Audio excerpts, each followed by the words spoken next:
We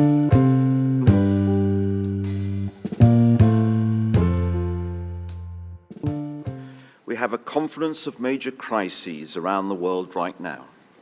Ukraine, Gaza, Sudan, and many more. But my message is clear: amidst all the turmoil competing for our attention, Afghanistan must not be forgotten. Conference. Afghanistan is now the most extreme example of state-enforced oppression of women in the world.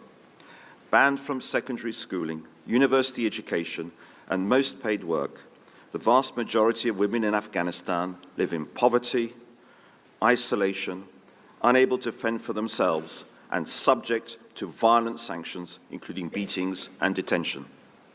Any remaining rights are being whittled away. Only last week, the Taliban put up yet another barrier, forcing the considerable number of Afghan women employed by the United Nations in Afghanistan to stop work, preventing them from entering UN premises, and banishing them to their homes. For 4 years, the international community has stood fast in not recognizing the Taliban regime as the legitimate Afghan government. Yet the Taliban's isolation is eroding. Russia has now recognized the Taliban. China is poised to follow suit. Central Asian countries are normalizing relations. Most recently, the UK government is coming under great pressure to normalize relations with the Taliban regime in return for the UK sending back Afghan irregular migrants, potentially to great hardship. This amendment to the motion brings this looming crisis to the fore by reinforcing the message: women's rights must remain centre stage in the UK government's dealings with the Taliban. Conference. The UK should consider its pressure on the Taliban regime by doing all it can, should continue its pressure on the Taliban regime by doing all it can with like-minded countries in not recognizing Afghanistan's de facto authorities as the legitimate government unless women's rights are restored.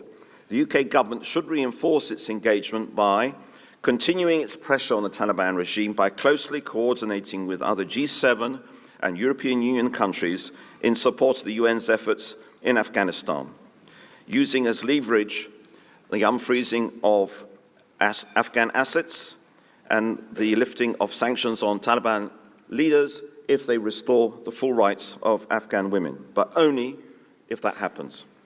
Secondly, the UK government should invest in projects supporting women in Afghanistan, particularly small and medium enterprises in the few places in northern Afghanistan where women are barely permitted such a role.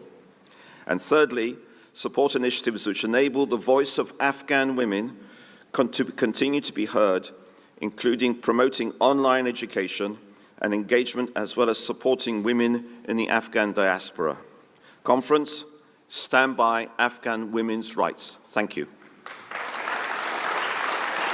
Thank you very much.